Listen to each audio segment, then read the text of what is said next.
नमस्कार दोस्तों। आज से कुछ 8-10 साल पहले, around eight the age of 16-17 या उससे भी पहले समझ लीजिए, जब मैं 5th क्लास में था, लेट से 12 साल की उम्र में, मैंने कुछ चीज़ों को अपनी तरफ अट्रैक्ट होते हुए देखा। एक ऐसा काम जो मेरे लिए भगवान के बराबर था, और वो था संगीत। और आज 14 साल बाद ऐसा क्या हो गया कि मुझे किसी भी चीज़ में कोई भी रुचि नहीं है। मैं ज़बरदस्ती जब किसी चीज़ को बार बार करता हूँ तो मुझे उसमें रुचि आती है, और अगर मैंने उसको करना छोड़ दिया तो वो रुचि जो है वो ख़त्म हो जाती है। आज मैं बात करूँगा वैराग्य के बारे में। तो चलिए शुरू करते हैं। देखिए,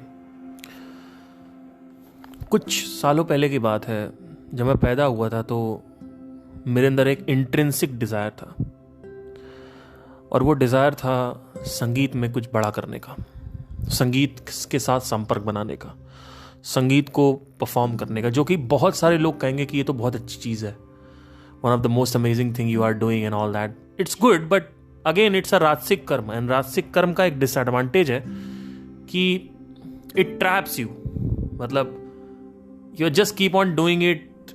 that is not the highest, let's say, use or utilization of life.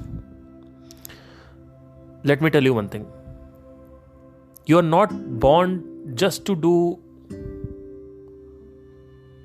A particular work.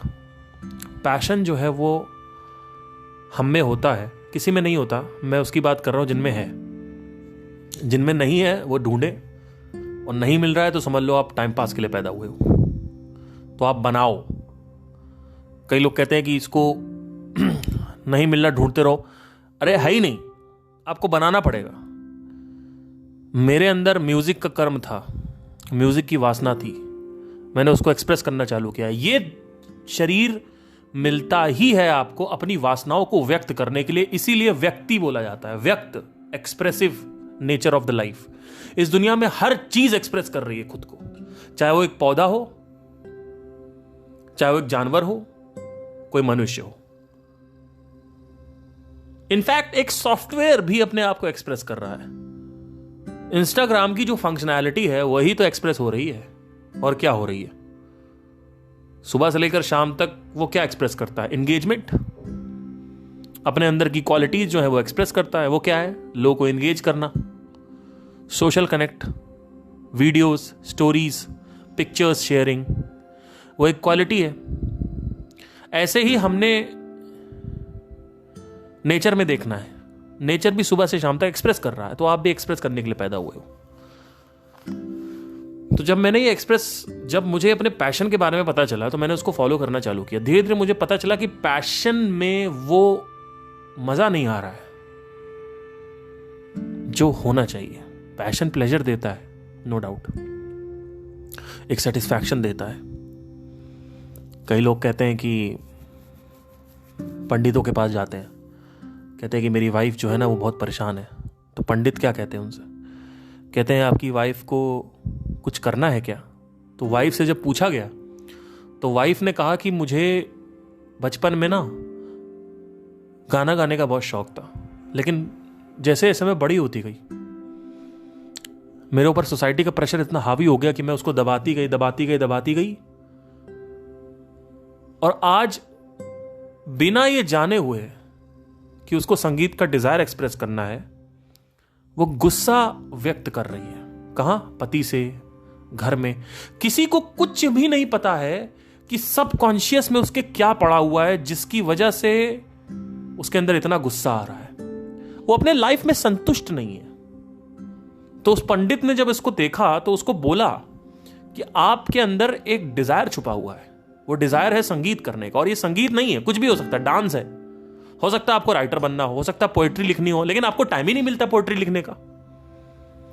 आप अपने घर के कामों में इतने व्यस्त हैं, सुबह शाम बच्चों की पढ़ाई, ये वो दुनियादारी, काम करो, ऑफिस से आओ, ये करो वो, कोई काम ही नहीं मिल रहा, कुछ नहीं मिल रहा, टाइम ही नहीं मिल रहा आपको।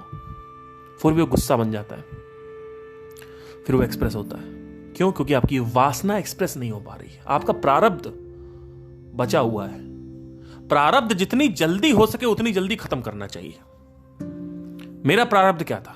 संगीत। जैसे ही मैंने संगीत को बहुत तरीके से एक्सप्रेस किया, जब मैं मरा था, अब एक बहुत ज्यादा वो हो जाएगा थोड़ा सा आजकल मैं एक्चुअली रीइंकार्नेटिव जोन में हूं। एक्चुअली एक बहुत बड़े साइंटिस्ट आयन स्टीवनसन, उन्होंने एक बुक लिखी थी 20 सजेस्टिव केसेस ऑफ रीइंकार्नेशन। जब वो मैंने पढ़ा तो मेरा भौचक्का रह गया। अभी मैं आधे रास्ते में हूं उसके। मतलब ये ऐसे केसेस हैं जिनमें प्रूव हो गया है कि रीइंकार्नेशन होता है। उसके बाद उनके स्टूडेंट हैं जिम टकर, जिन्होंने ये फॉलो किया है, और ये सब चाइल्ड साइकेट्रिस्ट हैं। पैरासाइकोलॉजी करके एक शाखा होती है साइकोलॉजी में, और ये होती है, ये कोई वो नहीं है। देखो, इस दुनिया में ना सिर्फ चारवाक ही ऐसा एक समाज है जिसने कहा है कि हम नहीं मानेंगे। इनफैक्ट उसने ये भी कहा है कि पंच तत्व नहीं होते, 4 तत्व होते हैं। आकाश हमें दिखता नहीं तो हम नहीं मानते, ठीक है। बुद्धिज्म, जैनिज्म, इनफैक्ट इस्लाम ने भी बोला हुआ है, हिंदू ने भी बोला हुआ है, सब ने बोला हुआ है, क्रिश्चियनिटी ने भी बोला हुआ है कि रीइंकार्नेशन होता है। बस बहरहाल मैं उस टॉपिक से भटकना नहीं चाहता। तो जब मैंने ये व्यक्त किया और उसके बाद खुद को जाना, मैं कौन हूं, स्वयं को जाना, जब स्वयं की विद्या ली और स्वयं का स्वरूप हुआ, तब मुझे पता चला कि लाइफ में सबसे बड़ी चीज क्या है। वहां से मुझे एक विजन मिली लाइफ की। अभी तक बहुत शैलो विजन थी लाइफ की। वही घर, वही 2 माँ बाप, अपना काम, सुबह उठो अपने लिए करो, अपने लिए कमाओ, कह दो कि फैमिली के लिए कमा रहे हो, लेकिन होता एक्चुअली तुम्हारे लिए ही है वो, क्योंकि वो तुम्हारी फैमिली है। तुम्हारी माँ को सिर्फ तुमसे फर्क है, बगल वाले बच्चे से फर्क नहीं पड़ता है। वो भूखा मरे, स्कूल जा रहा नहीं जा रहा, उससे कोई फर्क नहीं पड़ता। तो अनकंडीशनल नहीं है कुछ, अनकंडीशनल सिर्फ आपके लिए है, वो ठीक है, जो कि बहुत अच्छी चीज है। कई लोगों को तो वो भी नसीब नहीं होता है, फिर लोग क्रिमिनल बन जाते हैं। एक तो मेरे सोसाइटी के ऊपर एक बच्चा है, इतना भड़बड़ करता रहता है पूरे टाइम। अभी देखो इतनी तेज आवाज आ रही है, मैं 2 बार जा चुका हूँ इनके यहाँ बोलने के लिए, लेकिन उनका बच्चा मानता ही नहीं। वो कह रहे हैं सर हम मान ही रहा, क्या करें, दिमाग खराब हो गया। और बाय द वे एक चीज और आपको बतानी, हमारी सोसाइटी में एक तेंदुआ आया हुआ है, तो अभी वो नीचे बेसमेंट में है। अभी फॉरेस्ट डिपार्टमेंट से कई लोग आए ढूंढने के लिए, तो मैं तो काफ़ी एक्साइटेड था। लगा मिल जाए तो यार पेटिंग करें, उसकी पेटिंग, उसको पेट करेंगे। तो लेकिन एनीवे मजाक कर रहा हूँ, कभी ऐसे करना भी मन मार डालेगा तुरंत ठीक है। बट अभी भी वो है। अगर कुछ अपडेट होगा तो मैं आपको अगले पॉडकास्ट में दूंगा, क्योंकि मुझे ऐसा लग रहा है 2-3 दिन में अभी कुछ होने वाला है कुत्ता वुत्ता मारेगा वो। But anyway back to the topic. तो जब मुझे लाइफ की बड़ी विजन पता चली तो मुझे ये व्यतीत हुआ, मेरे अंदर एक सेंस ऑफ सेटिस्फैक्शन आया। अब सेंस ऑफ सेटिस्फैक्शन सिर्फ एग्जिस्टेंशियली आया। सेटिस्फैक्शन का मतलब ये नहीं है कि आप पूरी तरीके से सेटिस्फाई हो जाओगे, हर शाखाओं में काम करना होगा तब सेटिस्फाई होगे। अब आपको आत्मज्ञान तो प्राप्त हो गया, लेकिन घर में बैठे हुए हो, हिला रहे हो, लेटे हो, लड़की हो तो गप्पे मार रहे हो अपनी सहेली से, सहेला से, उसके बाद फिर लेटे हुए हो, फिर मैगी, चाय, बिस्कुट, पराठा, खस्ता, पिज्जा लिए पड़े हो, तो सफरिंग तो होगी। क्यों होगी? क्योंकि शरीर तुम्हारा बर्बाद हो रहा है, शरीर तुम्हें चलाना नहीं है ना। मेरे जिम में एक कपल आते हैं, मुझे बड़ा इरिटेशन होती है उनको देख के। वो आएंगे 10 की स्पीड पे चला देंगे ट्रेडमिल को, सॉरी 10 की नहीं, 4 की स्पीड पे, 10 तो बहुत हो जाता है, 4 की स्पीड पे चला जाएंगे, गप्पे मारेंगे। फिर वो उधर से पति बोलता है हाँ, इधर पति, अरे भैया घर में बात करो। चलो ठीक है, कोई इशू नहीं है। तुम 4 पे क्यों चल रही हो? शर्म नहीं आती क्या? 4 पे क्यों चला रही हो ट्रेडमिल को? 10 से 15 की स्पीड पे भागने की कोशिश करिए। नहीं वहां नहीं भागेंगे, वहां दर्द होता है। अरे दर्द से ही कंपनसेट करना पड़ेगा, तब हेल्थ रिस्टोर होगी। लॉ ऑफ डुअलिटी को समझो। मजे मारे हैं तुमने मैगी खा खा के, पिज्जा खा खा के तुमने मजे मारे हैं, उससे कंपनसेट करना पड़ेगा। उधार लिया है सुख का तो दुख से पे करना पड़ेगा। जब तक जलाओगे नहीं अपने आप को, मरोगे नहीं जिम में जाके, दर्द नहीं होगा, दुख नहीं होगी, कष्ट नहीं होगा, पीड़ा नहीं होगी, तब तक हेल्थ रिस्टोर नहीं होगी। हार्ट अटैक होना तय है। ये 4 की स्पीड पे भागने से हार्ट अटैक होना तय है। 4 की स्पीड पे कौन भागता है भाई? इससे अच्छा बाहर निकलो, थोड़ा ब्रिस्क वॉक करो, वापस चले आओ। जिम में इतना पैसा देने की क्या जरूरत है? हम नहीं उठाएंगे वेट लिफ्ट, हम 15-15 किलो नहीं उठाएंगे, हम 10 किलो नहीं उठाएंगे, हमें दर्द होता है। अरे भैया आप घर पे बैठो, आप थोड़ा घर पे बैठिए। आपको अगर मजे मारने हैं तो आपको यह भी ध्यान रखना है कि मुझे उतने ही लेवल का दर्द देना है। बहरहाल मैं वापस विषय पे आता हूं अपने। मैं भटक रहा हूं आज क्योंकि मुझे ऐसा लगता है मैं सब कुछ बता दूं, पर आई थिंक मुझे एक डायरेक्शन में ही बात करनी चाहिए। तो जब मेरे को एहसास हुआ, ये सब चीज़ें पता चली कि अच्छा ठीक है, ये सफरिंग होती है, वो सफरिंग होती है, एक मतलब अलग अलग तरीके की सफरिंग पता चली, तो सेंस ऑफ सेटिस्फैक्शन आया मेरे अंदर एक। जब ये सेंस ऑफ सेटिस्फैक्शन मेरे अंदर आया तो सब कुछ छूट रहा था। जैसे जैसे समझ गहरी होती जाती, क्योंकि देखिए इंटेलेक्चुअली भी अभी अब बुद्धि से भी आप कितना बचाओगे? आप कहोगे कि मुझे संगीतज्ञ बनना है, मुझे एंटरप्रेन्योर बनना है बहुत बड़ा, और बुद्धि ये समझ चुकी है कि तुम कौन हो। भाई तुमको कुछ अपने आप को बड़ा करना है, कुछ बड़ा करना है इस दुनिया में, लाइफ में अपने आप को कुछ बड़ा दिखाना है, एक एम्पायर बिल्ड करना है। अरे तुम ऑलरेडी एम्पायर हो, बिल्ड क्या करोगे? अब बताओ, अब क्या करोगे? एक तरफ ये गलत फहमी लोगों को होती है कि मैं छोटा हूं और इस दुनिया में मुझे अगर रिस्पेक्ट चाहिए, पद चाहिए, प्रतिष्ठा चाहिए, सम्मान चाहिए, तो मुझे अपने आप को बड़ा करना होगा। फिर आदमी बड़ा करने में लग जाता। लेकिन जब आपको पता चल जाए कि आप ऑलरेडी बड़े हो तो बुद्धि से आप कुछ करोगे नहीं। बुद्धि कहती मैं नहीं करूंगी कुछ। क्यों? क्योंकि बुद्धि को समझ में आ गया। अब बुद्धि को समझ में आ गया, मन को समझ में आ गया कि कहां मजा है, कहां नहीं है, कहां सेटिस्फैक्शन है। एक पॉइंट ऑफ विजन आ जाती है लाइफ में। अभी आपका सैटेलाइट विजन नहीं है, अभी आपका ना घर के ऊपर जो एंटीना है ना, वो जो होम एंटीना विजन है आपका, हाउस के ऊपर जो एंटीना होता है जिसमें दूरदर्शन आता है, वो विजन है तुम्हारी। वो वहीं देख रहा है, सिर्फ वहीं वहीं वहीं पे धारावाहिक और लेकिन अगर याद करो, तुम्हारी जो विजन है वो अगर यूनिवर्सल हो जाए, मतलब अर्थ से भी दूर एक आंख हो जाए तुम्हारी, तो क्या होगा? उसके बाद ये सारी चीजें छूट जाती हैं। फिर मुझे एक चीज पता चली कि अब इसको करना कैसे। मैंने कहा यार क्या करें, मतलब ये तो काम तो करना पड़ेगा, काम मुझे करना पड़ेगा। काम नहीं करूंगा तो पैसे नहीं आएंगे। 2020 की बात है ये, 2021-20। मतलब फिर क्या हुआ कि क्राइसिस आया मेरी लाइफ में। तो मेरे पास रेंट देने के लिए पैसे नहीं थे। तो मैंने कहा यार ये तो बड़ा खराब हो रहा है। मैंने कहा क्योंकि देखो आत्मज्ञान से क्या होता है, खाना थोड़ी आ जाएगा घर पे, रोटी कपड़े मकान पे अगर आपके बात आ रही है तो कुछ तो करना पड़ेगा। अब एक तरफ ये था कि मैं कुछ करना चाहता हूं बड़ा, दूसरी तरफ एक सोच है कि क्या करोगे बड़े होके, ऑलरेडी बड़े हो, करना क्या है।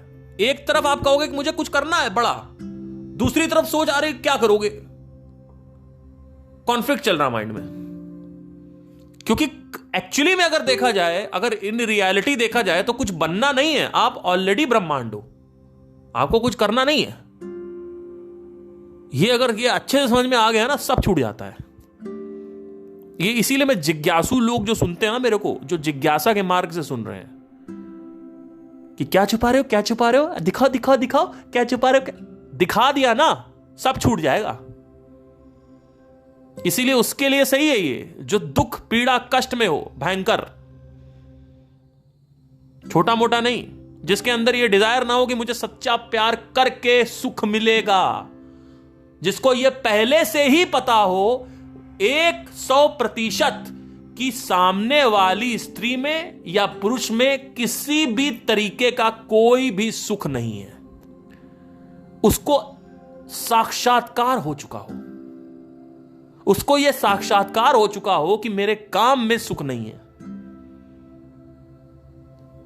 एक स्त्री या पुरुष में सुख नहीं है, दोस्तों में सुख नहीं है, किसी वस्तु में सुख नहीं है, पद प्रतिष्ठा सम्मान समृद्धि ये सब बेकार है। वो कैसे पता चलेगा जब उसके पास वो ऑलरेडी होगा। मेरा YouTube चैनल 2018 में 1 लाख क्रॉस कर गया था। मुझे 1 मिलियन जाने की जरूरत नहीं है, क्योंकि 1 मिलियन पे superb outstanding very nice Parth ये सब 1 मिलियन पे भी होगा। कमेंट्री की बात कर रहा हूं, जो कमेंट्स आते हैं, और 1 लाख पे भी होगा। 1 मिलियन पे बस थोड़ा ज्यादा होगा। अगर 100 कमेंट्स आपके आ रहे हैं, super fantastic Parth very nice ये आ रहा है, तो ये 1 मिलियन पे भी होगा, 10 मिलियन पे भी होगा। ये लूप है, इट्स अ फकिंग लूप। कोई नई चीज नहीं हो जाएगी। ये मत सोचो कि कोई बस तादाद बढ़ जाएगी, उससे क्या होगा? कुछ नहीं होगा। उससे क्या होगा भाई? आपके घर में एसी लगा हुआ ऑलरेडी, अब आप कहो कि आप उसी कमरे में 50 एसी और लगा दें, तो आप कहोगे सुख हो जाए। कोई सुख नहीं होने वाला। उसी कमरे में 50 एसी लगा के क्या होने वाला है? वो तो ऑलरेडी आपको प्राप्त हो चुका है।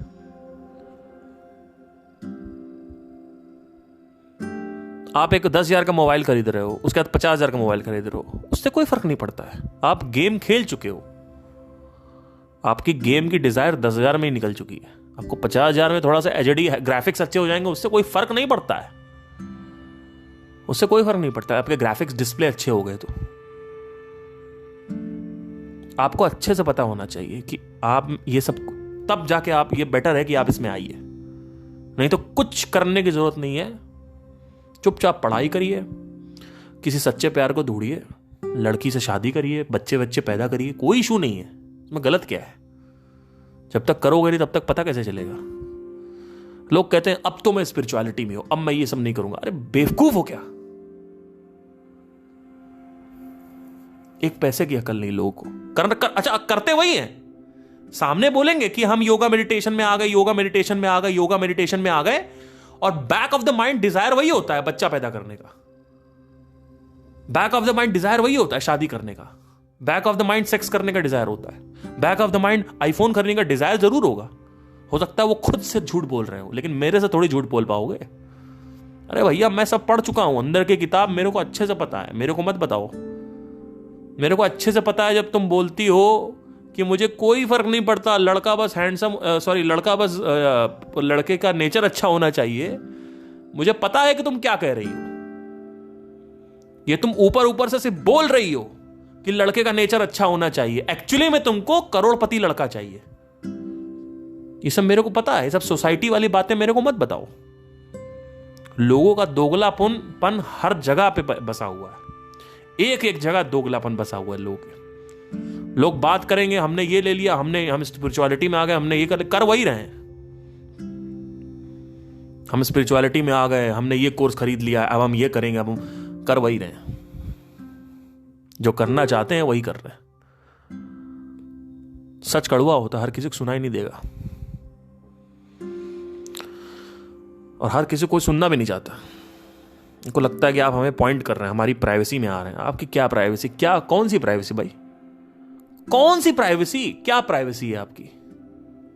आपको डॉगी पोजीशन में सेक्स करना पसंद है, तो इसमें क्या प्राइवेट क्या है? What is private in this? किसको नहीं पसंद है? आपको आईफोन पसंद है, आपको पता नहीं क्या क्या पसंद है, आपको वो सब कुछ पसंद है। आपको सबको पसंद है भाई, कॉमन है। It's a very common thing. Everybody wants the same thing. What is the problem in accepting it? लोग ना अपने साथ ऑनेस्ट नहीं है। दूसरों के साथ तो छोड़ ही दो, अपने साथ ऑनेस्ट नहीं है लोग। People are not honest for themselves also, और उससे बहुत बड़ा एक कॉन्फ्लिक्ट क्रिएट होता है, बहुत बड़ा। क्योंकि सबकॉन्शियस को समझने के लिए सबकॉन्शियस देखना जरूरी है। पहले लोगों को पता ही नहीं है लोगों को क्या चाहिए। उनसे पूछो कैसी लड़की चाहिए, उनको कुछ नहीं पता है। बोलेंगे क्यूट, रोमांटिक, ख्याल रखने वाली होनी चाहिए, केयरिंग होनी चाहिए, लंबी हाइट। जब शादी हो जाती है तो कहते भाई इसके साथ नहीं रहना है, क्योंकि तुमको पता ही नहीं तुमको कैसी लड़की चाहिए। तुमको यही नहीं पता कि ढूंढते कैसे हैं, कि मुझे कैसे पता चले कि मुझे कौन सी लड़की चाहिए। ये सवाल तो आए पहले। जब ये सवाल आएगा, क्वेश्चनिंग आएगी, तभी तो सवाल जवाब आएगा। लोग कह रहे क्यूट चाहिए, रोमांटिक चाहिए, केयरिंग चाहिए। अरे सबका वही जवाब है। कैसा लड़का चाहिए? नेचर का अच्छा होना चाहिए, पर्सनैलिटी अच्छी होनी चाहिए, उसकी आंखें अच्छी होनी चाहिए। फालतू की बात है, हर कोई वही बात कर रहा है। मैं खुद 2-3 रिलेशन में जा चुका हूं। जब मैं 2 रिलेशन में गया, उसके बाद मुझे पता चला कि मुझे अब ऐसी लड़की चाहिए। उससे पहले मेरे को पता ही नहीं था कि मुझे कैसी लड़की चाहिए, क्योंकि मुझे पता ही नहीं था कि मैं कैसे, किसके साथ मेरी पटेगी, किसके साथ नहीं पटेगी। मेरे को ऐसी लड़कियों के साथ बिल्कुल नहीं पटती कि वो खड़ी हुई हैं और मार्केट में और सेल्फी ले रही हैं।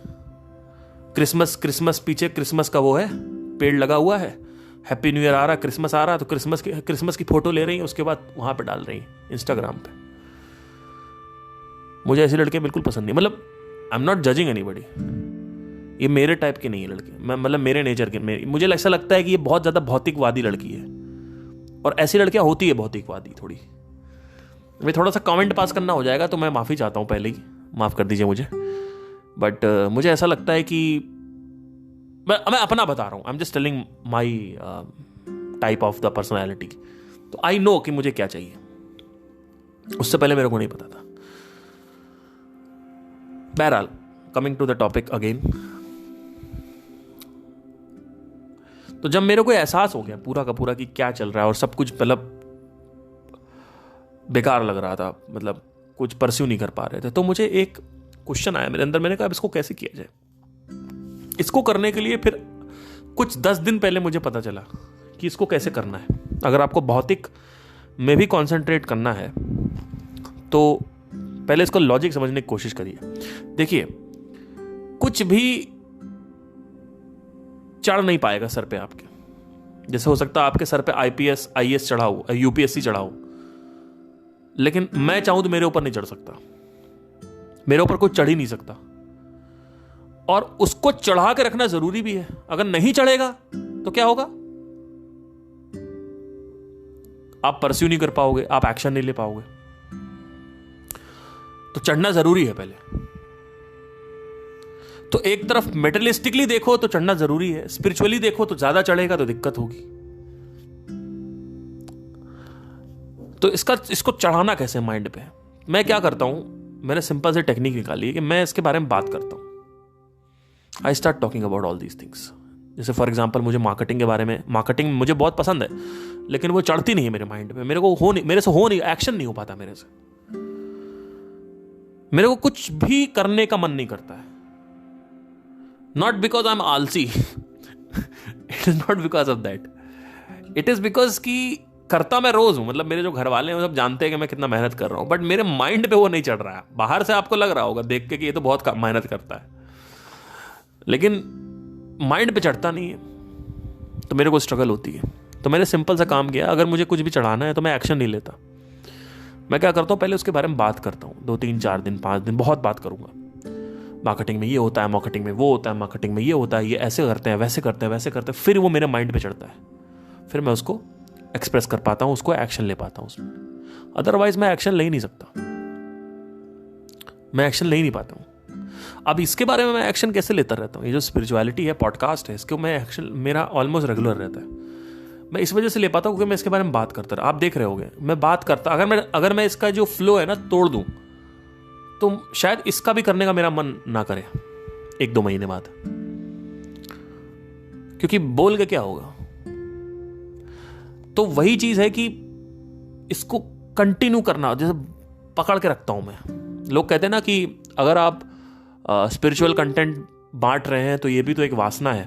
बिल्कुल ये वासना है, पर ये इसको वासना कहना गलत होगा, इसको आप कह सकते हो इच्छा है, क्योंकि बहुत जल्दी ये छूटती है। सात्विक जो भी गुण होते हैं, सात्विक जो भी एक्शंस होते हैं, बड़ी जल्दी छूटते हैं। जैसे फॉर एग्जांपल, आप 2 साल से मेडिटेशन कर रहे हो और 3 दिन आप मेडिटेशन छोड़ दो, चौथे दिन कोई अर्ज नहीं आएगी आपको मेडिटेशन करने की। वेरएज आप 2 साल से सिगरेट पी रहे हो और आप एकदम से छोड़ दो, आप पागल हो जाओ, छोड़ ही नहीं पाओगे। तो सिगरेट आपकी ग्रेजुअली अगर आपको छोड़ना है तो 1-2 साल पिया तो 1 साल लगेगा छोड़ने में, या 6 महीने लगेंगे, जो भी है। लेकिन मेडिटेशन आप चुटकी बजाओ, आप तुरंत छोड़ दोगे। आप बस 2-3 दिन आपको अटपटा लगेगा, उसके बाद चौथे दिन आप नॉर्मल।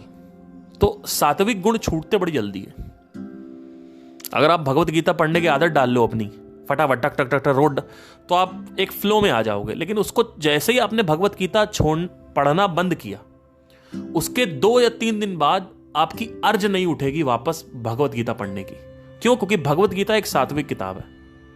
वेरएज अगर आप चेतन भगत की नॉवेल्स पढ़ो, उसकी आदत डाल लो, गर्लफ्रेंड वाली नॉवेल्स, ये जो रोमांटिक नॉवेल्स होती हैं या रोमांटिक मूवीज होती हैं, इसकी आदत डाल दो, या romantic action movies, comedy movies, तो आप देखोगे कि इसका स्टेट ऑफ फ्लो जल्दी टूटता नहीं है।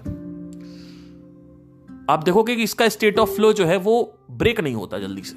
अगर आपने मंडे को छोड़ा तो ट्यूसडे के आपको इतनी अर्ज करेगी कि आपको दोबारा उसको पकड़ना पड़ेगा, दोबारा आपको उसको ज्वाइन करना पड़ेगा।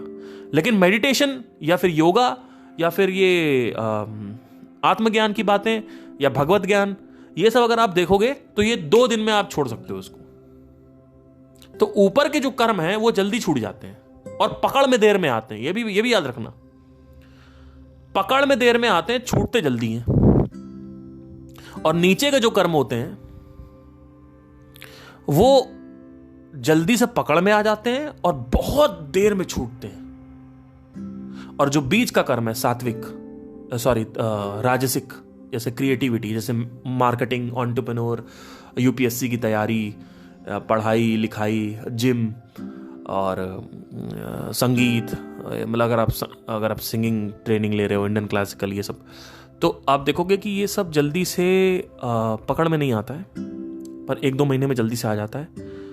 पर ये फिर भी अगर आप छोड़ोगे तो 1-2 महीने तक आपकी अर्ज रहेगी कि वापस आ जाऊं। फिर 2 महीने बाद आप छोड़ दोगे। लेकिन सिगरेट आप नहीं छोड़ पाओगे, नशा आप नहीं छोड़ पाओगे। 6-7 महीने या 1 साल हो जाएगा, आप छोड़ नहीं पाओगे। उसके लिए बहुत विल पावर चाहिए आपको छोड़ने के लिए, और पकड़ में जल्दी से आ जाएगा। पकड़ता बड़ी तेज है ये। नेटफ्लिक्स जो है, पिक्चरें, गाने, ये सब पकड़ते बड़ी तेज हैं, लेकिन छोड़ नहीं पाओगे आप इसको। आई होप आपको समझ में आया हो कि मैं क्या बात कर रहा हूं, किस तरह की बात। तो बेसिकली अगर आपको किसी भी चीज की वैराग्य में होते हुए अगर आपको फाइनेंशियल ग्रोथ करनी है तो उसके बारे में आपको बार बार बात करना पड़ेगा, वरना वो छूट जाएगा। एक रामकृष्ण परमहंस जी की बहुत अच्छी कहानी है। उनकी वाइफ ने बोला कि एक बार क्या हुआ, एक बार की बात है, शिष्य जब भी जाते थे परमहंस जी के तो वो बोलते थे क्या बना है। रोज जैसे ही शिष्य जाएं और सत्संग खत्म हो तो पीछे घूमे और बोले कि हाँ सुनो, क्या बना हुआ है आज, क्या बना है, व्हाट्स कुकिंग, आज क्या बना है। तो एक बार उनकी वाइफ ने पूछ लिया क्वेश्चन। उन्होंने कहा कि एक बात बताओ, तुम्हें शर्म नहीं आती क्या? एक तरफ तुम ज्ञान देते हो, हैं, आत्मज्ञान की बातें करते हो, ये करते हो, ऊपर से खाने में पकड़ाए हुए हो। तो उन्होंने ये कहा कि जिस दिन मैंने तुमसे ये पूछना बंद कर दिया कि क्या बना है, उस दिन समझ जाना मैं 4 से 5 दिन में शरीर छोड़ दूंगा। इसका मतलब क्या हुआ, समझने की कोशिश करिए। कुछ दुनियावी चीज को पकड़ना जरूरी है अगर दुनिया में रहना है, शरीर में रहना है तो, वरना अगर आपका इंटरेस्ट ही खत्म हो गया पूरी तरीके से, मान लो आपका इंटरेस्ट ही नहीं है, जीने का इंटरेस्ट नहीं है, मुझे नहीं जीना, ना मुझे खाना है, मुझे ये नहीं करना, मुझे कुछ नहीं करना, ना मुझे बच्चे चाहिए, ना मुझे ये चाहिए, सबसे आप मुक्त हो गए। फिर आखिरी में आपने कहा मुझे जीवन भी नहीं चाहिए, तो क्या होगा पता है? ऑटोमेटिकली एनर्जीज जो हैं वो रिलीज होना चालू हो जाएंगी, और क्या होगा कि आप शरीर को छोड़ दोगे अपने आप ऑटोमेटिकली। मतलब ऑब्वियसली ये चीज साधना करके ही आएगी। ऐसा नहीं है कि आप सिर्फ बैठे बैठे बोलते रहो, बोलने से कुछ नहीं होगा। एक साधक जो है, जो साधना कर रहा है पिछले 10 साल से, उसकी बात कर रहा हूं। नॉर्मल इंसान कभी बोलेगा ही नहीं। आपको क्या लगता है कोई नॉर्मल इंसान कभी बोलेगा कि मुझे कुछ नहीं चाहिए? मुझे, ये संभव ही नहीं है, असंभव है ये। वो कभी नहीं कह सकता। वो ये कह सकता है कि मुझे मेरा बच्चा नहीं चाहिए, मेरी बेटी नहीं चाहिए, मुझे मेरा खाना पीना नहीं चाहिए, मुझे मेरा पैसा नहीं चाहिए, काम नहीं चाहिए, मेरी फैमिली नहीं चाहिए, लेकिन वो ये कभी नहीं कहेगा कि मुझे जीवन नहीं चाहिए। जीवन से बड़ा प्यार है लोगों को। देखो कोरोना की मेडिसिन कैसे आई, खटाक से तुरंत मेडिसिन आ गई, लग गए लोग पागलों की तरह। इतनी तेज काम हुआ है जिसकी कोई हद नहीं है। जब ऑक्सीजन की कमी हुई, देखो कहां से ऑक्सीजन आ रही थी। मतलब लोग बिल्कुल एकदम, आप देखो क्राइसिस जो है कितना तगड़ी चीज है। क्राइसिस, एक तरफ मोदी बोलते रहे कि मास्क लगाओ, दिल्ली में पोल्यूशन है, मास्क लगाओ, लेकिन जैसे ही क्राइसिस आया सबने ऑटोमेटिकली मास्क लगाना चालू कर दिया। उससे पहले लोग कह रहे थे चलता है, प्रदूषण है तो क्या हो गया, हम मिट्टी सूंघ लेंगे, हम धुआं सूंघ लेंगे। कोई नहीं लगाता था मास्क प्री कोरोना, लेकिन जैसे ही लोग मरना चालू हुए, सांसें नहीं आ रही, लोगों ने देखा, डर के मारे लोगों ने भैया क्राइसिस सिचुएशन में ऐसा मास्क लगाया है। जो आदमी इतना अनपढ़ जाहिल गवार गाली बकता था सबको, वो आदमी भी पालन कर रहा था। क्यों? क्योंकि जान पे बन गई। जीवन इतनी खतरनाक चीज है ना, विश्वास नहीं करेंगे। आई होप आपको समझ में आया हो। Thank you guys, have a nice day, take care.